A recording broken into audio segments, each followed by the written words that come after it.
नमस्कार विद्यार्थियों, सुखना स्वपदेश के इस वीडियो में हम इस गद्यांश को पढ़ने जा रहे हैं लक्ष्मी के बारे में।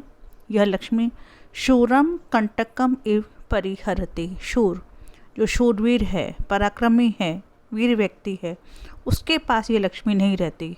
क्यों नहीं रहती? क्योंकि उसे क्या समझती है? कंटकम इव, कांटे के समान समझती है और उसे परिहरती, उसे निकाल देती है। अर्थात शूरम शूरवीर व्यक्ति को कंटकमी कांटे की भांति परिहरती, त्याग देती है। जैसे हमारे कोई कांटा चुभ जाता है तो हम उस कांटे को निकाल देते हैं, उसी प्रकार यह लक्ष्मी शूर व्यक्ति के पास नहीं रहती, क्योंकि उसे क्या समझती है? कांटा समझती है, उसे निकाल देती है।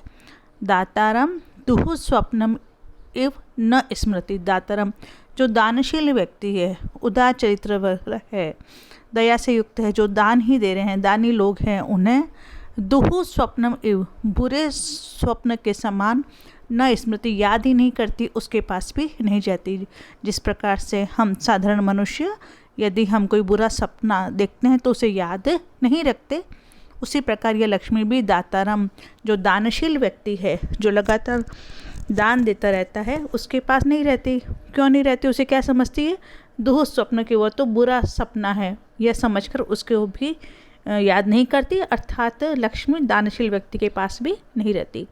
विनीतम पातकीनम एव न उपसर्पति। विनीतम जो विनीत व्यक्ति है, विनम्र स्वभाव वाला जो व्यक्ति है, उसे पातिकीन यानी पापी समझ करके न उपसर्पति, उसके समीप ही नहीं जाती। अर्थात विनीत व्यक्ति जो व्यक्ति है, विनम्र स्वभाव वाला व्यक्ति है, उसके पास भी ये लक्ष्मी नहीं रहती। क्यों? क्योंकि उसे क्या समझती? पातिकीनम इव, पापी समझ लेती है, तो उसे वह छोड़ के चली जाती है। मनस्विनम उन्नतम इव उपहसति। जो मनस्वी पुरुष है, मननशील है, विद्वान है, उसे उन्मत्तम पागल समझ करके, इव यानी समझ करके मानो उसका उपहसति, उपहास करती है, मजाक उड़ाती है। अर्थात मनस्वी व्यक्ति के पास भी लक्ष्मी नहीं रहती, क्योंकि उसे क्या समझती है? उन्मत्त। साधारण व्यक्ति उन्मत्त या पागल व्यक्ति के समीप रहना पसंद नहीं करता है, तो लक्ष्मी भी उसके पास नहीं रहती। परस्पर विरुद्धम च इंद्रजालम। परस्पर आपस में विरोध की प्रतीति कराने वाले व्यक्ति को इंद्रजालम जादू दिखाती हुई प्रकट करती है जगती संसार में निज चरित्र, अपना चरित्र। और ये लक्ष्मी क्या करती है? परस्पर विरुद्ध परस्पर विरोधी इंद्रजालम इव, अपने चरित्र को जादू के समान दिखा, निज चरित्रम परस्पर विरुद्धम, परस्पर विरोधी निज चरित्रम, अपने चरित्र को इंद्रजालम एव जादू के समान दिखाती हुई एव मानो जगती संसार में अपना चरित्र प्रकट करती है। शूरवीर को कांटे के समान मानकर छोड़ देती है यह लक्ष्मी। दानी को बुरे स्वप्न के समान स्मरण ही नहीं करती, विनम्र व्यक्ति के समीप ही नहीं जाती, उसे पापी समझती है। मनस्वी पुरुष को पागल समझती है, तो यह समझ करके उसकी हंसी उड़ाती है। और यह लक्ष्मी परस्पर विरोधी अपने चरित्र को जादू के समान दिखाती हुई, अब यहाँ पे परस्पर विरोधी कैसे हुआ? शूरवीर है तो उसके पास रहनी चाहिए, लेकिन उसे वह छोड़ देती है। इस प्रकार से तो मानव जगत में उपरोक्त जो 4-5 चरण है, उनके हिसाब से अपना विरोधी चरित्र दिखाती है और अपना चरित्र प्रकट करती है। तथा ही, जैसे कि कैसे विरोधी चरित्र प्रकट करती है? सततम उष्माणम आरोपंती अपि जाड्यम उपजयंती। सततम निरंतर, उष्माणम उष्णता को, गर्मी को, ताप को, आरोपयंती अपि प्रदान करती हुई भी, जाड्यम शीतलता को, उपजयंती उत्पन्न करती है। सततम निरंतर, उष्माणम गर्मी को, आरोपयंती प्रदान करती हुई भी, जाड्यम शीतलता को, उपजनयति उत्पन्न करती है। अर्थात जिसके पास धन होता है उसे जड़ बना देती है, मूर्ख बना देती है, उसे शीतल बना देती है, तो वह कुछ काम को नहीं कर पाता। वह जो व्यक्ति है जिसके पास धन आता है, वह लगभग जड़ या मूर्खता को प्राप्त हो जाता है। उन्नतिम आदधाना अपि नीच स्वभावताम आविष्करोति। उन्नति को, ऊंचाई को, उत्कृष्टता को आदधान अपि धारण करने वाली होती हुई भी नीच स्वभावता नीचेपन के स्वभाव को आविष्करोति प्रकट करती है। लक्ष्मी पक्ष में जिसके पास धन है वह ऊंचा हो जाता है, उच्च ऊंचाई को प्राप्त हो जाता है, किंतु उसके स्वभाव में नीचतापूर्ण दुष्ट प्रकृति को उत्पन्न कर देती है। लक्ष्मी आने के बाद में व्यक्ति नीच स्वभाव वाला, दुष्ट स्वभाव वाला हो जाता है। तोय राशि संभवा अपि, जैसा कि मैंने पहले बताया था कि तोय राशि यानी समुद्र से उत्पन्न हुआ है। लक्ष्मी जल से उत्पन्न हुई है तो भी तोय राशि संभवा अपि, जल की राशि यानी समुद्र से उत्पन्न होने पर भी तृष्णा लालच को संवर्धयति बढ़ाती है। और धन आए, धन से मैं ये काम कर लूँ, ये काम कर लूँ, ये काम कर लूँ, तो ये राशि से उत्पन्न हुई है, उसमें लालच, उसमें तृष्णा यानी प्यास नहीं होनी चाहिए, लेकिन इससे तो धन की प्यास इसमें तो बढ़ती ही जाती है। ईश्वरताम दधाना अपि अशिव प्रकृतित्वम आतनोति, ईश्वरताम ऐश्वर्यशालिता को धारण करती हुई भी ऐश्वर्यशाली हो जाता है मनुष्य। जब उसके पास धन आता है तो भी वह मनुष्य कैसा हो जाता है, अशिव प्रकृतित्वम, अमंगलकारी स्वभाव को ही फैलाता रहता है।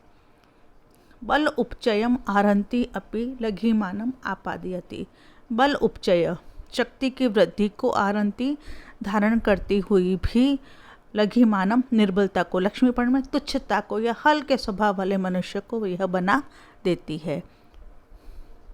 जैसे कि विरोधी चरित्र देखिए, निरंतर उष्मा गर्मी घमंड का आरोपण करती है और जाड्यम शीतलता जड़ता को पैदा करती है।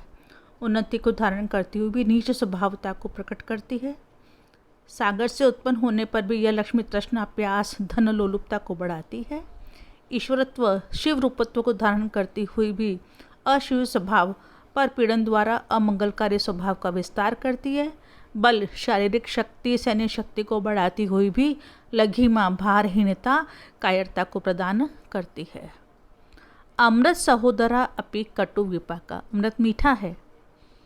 अमृत सहोदर, अमृत के सहोदर, हम भाई बहन जैसे एक ही माँ से जन्म लेते हैं तो उसे सह उदर, स यानी एक ही, उदर यानी पेट से, तो अमृत सहोदरा अपि, समुद्र मंथन से अमृत भी उत्पन्न हुआ है और समुद्र मंथन से लक्ष्मी भी उत्पन्न हुई। अमृत तो मीठा है, तो अमृत सहोदरा अपि, अमृत की सगी बहन होती हुई भी कटु विपाका, इस लक्ष्मी का परिणाम कैसा होता है, कटु, कड़वा, कड़वे परिणाम वाली यह लक्ष्मी है, दुखदायिनी है, कलहकारिणी है। विग्रहवती अपि अप्रत्यक्ष दर्शना, शरीरधारी होती हुई भी अप्रत्यक्ष दर्शना दिखाई नहीं देने वाली होती है। धन कब आया, कब गया, कहाँ था, दिखाई नहीं देता। पुरुष उत्तम रमता अपि खल जन पर्य, पुरुष उत्तम श्रेष्ठ पुरुष भगवान विष्णु से रथ है तो भी खल जन प्रिया, यह खलों की, दुष्टों की, असज्जनों की यह प्रिया लक्ष्मी होती है। रेणुमयी इव स्वच्छम अपि कलुषी करोति, रेणुमयी इव धूल के समान होती हुई यह लक्ष्मी स्वच्छम अपि स्वच्छ निर्मल पदार्थों को या व्यक्तियों को भी कलुषी करोति कलंकित कर देती है। जिसके पास धन आ जाता है उस निर्मल व्यक्ति को भी यह कलंकित बना देती है। यथा यथा जैसे जैसे च और इयम यह चपला चंचल लक्ष्मी दीप्यते प्रदीप्त होती है, प्रकाशित होती है, तथा तथा उसी प्रकार दीप शिखा एवं दीपक की लौ के समान कज्जल मलिनम एवं काजल के समान मलिन यानी काले कर्म को ही केवल उस व्यक्ति के प्रकट करती है। जैसे दीपक की लौ बढ़ती है और वो काजल बनाता है, उसी प्रकार काला काजल बनाता है, तो यह लक्ष्मी भी जैसे जैसे जिसके पास प्रकाशित होती है, जिसके पास होती है, परिणाम में वह काले कर्मों को ही प्रकट करती है। तथा ही, और फिर ये कैसी है, इयम संवर्धन वारी धारा तृष्णा विश्ववल्ली नाम, इयम यह संवर्धन बढ़ाने वाली वारी धारा जल की धारा है। किसको बढ़ाने के लिए जल की धारा है, तृष्णा लालच रूप विष जहर की वल्ली नाम लताओं को, वल्ली नाम यानी लताओं को संवर्धन बढ़ाने के लिए वारी धारा जल की आवश्यकता होती है, किंतु तृष्णा विष लालच रूपी जो जहर है उसकी वल्ली नाम लताओं को बढ़ाने के लिए किसके लिए, जल की धारा के समान है। अर्थात जिस जिस व्यक्ति के पास जैसे जैसे धन आता है वैसे वैसे उसका लालच उस धन में बढ़ता जाता है। तो तृष्णा लालच रूप जो जहर है, ऐसी जो लताएं हैं उनको बढ़ाने के लिए मानो ये जल की धारा है। व्याध गीति इंद्रिय मृगाणाम, मृगों का शिकार करने के लिए बहेलिए शिकारी गीत गाते हैं, तो मृग आकृष्ट हो जाते हैं, और जो शिकारी होता है जब उसके पास मृग आते हैं तो उनका शिकार कर लेता है। किंतु इंद्रिय रूपी जो मृग है, हमारी जो पांचों इंद्रियां, ज्ञानेंद्रिय, उनको ये बुरे बुरे कर्मों में या फंसाने वाली या आकृष्ट करने वाली बैलिए के गीत के समान है। परामर्श धूम लेखा सच्चरित्र चित्रणाम, परामर्श पहुँचने के लिए धूम लेखा, धुएं की रेखा है, सच्चरित्र चित्रणाम, सज्जनों के चरित्र के चित्रों को पहुँचने के लिए मानो यह धूम लेखा धुएं की रेखा के समान है। किसी के चित्र पर यदि धुआं आ जाता है तो वह चित्र हमें दिखाई नहीं देता। तो सच्चरित्र, किसी सच्चरित्र व्यक्ति के पास यदि लक्ष्मी चली गई है तो उसके सच्चरित्र के चित्रों को, उसके सच्चरित्र के व्यवहारों को भगाने के लिए, हटाने के लिए ये मानो धूम की लेखा, वह व्यक्ति अपने सच्चरित्र को प्रकट ही नहीं कर पाता, क्योंकि उसके पास फिर धन आ जाता है, तो उसका जो सच्चरित्र होता है वह वहीं पे समाप्त हो जाता है। विभ्रम शय्या मोह दीर्घ निद्राणा, मोह यानी जब मूर्छा में मनुष्य गहरी नींद लेता है, लेकिन यहाँ पे मोह कौन सा है? धन का मोह। तो धन के मोह को, या धन के मोह रूपी नींद लेने के लिए कैसा विभ्रम शय्या, विलास शय्या है, बहुत अच्छा सा बिस्तर हो तो बहुत नींद अच्छी आ जाती है। उसी प्रकार मोह दीर्घ निद्राणाम, मोह रूपी लंबी नींद लेने वालों के लिए यह विलास की शैया है। निवास जीर्ण वल्लभी धन मद पिशाची का नाम, निवास रहने के लिए जीर्ण पुरानी वल्लभी अटारी है, कोठरी है, कमरा है, किसके लिए? धन मद, धन की लालच रूपी जो राक्षसनियाँ है, पिशाची जो राक्षसनियाँ हैं, राक्षसनियाँ का निवास करती है पुराने जगहों पर, खंडरों में। तो धन मद, धन के मद रूपी जो राक्षसनियाँ हैं उसके निवास करने के लिए यह मानव जीर्ण वल्लभी है। तिमिर उद्गति शास्त्र दृष्टि नाम, अब जिसके पास ये लक्ष्मी चली गई तो वह तो शास्त्र को देख ही नहीं पाता। क्यों नहीं देख पाता? शास्त्रों का अध्ययन क्यों नहीं कर पाता? क्योंकि उसकी दृष्टि ना, उसके नेत्रों को कौन सा रोग हो जाता है? तिमिर उद्गति, तिमिर नामक रोग हो जाता है। तिमिर मोतियाबंद जैसा कोई रोग माना जाता है कि जब आंखों में मोतिया आ जाता है तो आप अध्ययन इत्यादि नहीं कर पाते। तो जिसके पास लक्ष्मी होती है वह शास्त्र का अध्ययन इसलिए नहीं कर पाता क्योंकि उसके मानो उसको तिमिर नामक रोग हो गया हो।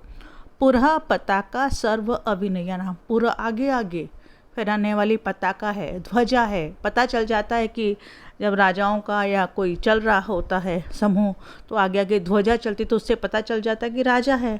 लेकिन लक्ष्मी पक्ष में पूरा आगे आगे फहराने वाली है किसको? सर्व अभिनया नाम, समस्त अभिनयों, दुष्चरित्रों, दुष्कर्मों के आगे आगे फहराने वाली ध्वजा के समान है। इति ऐसा।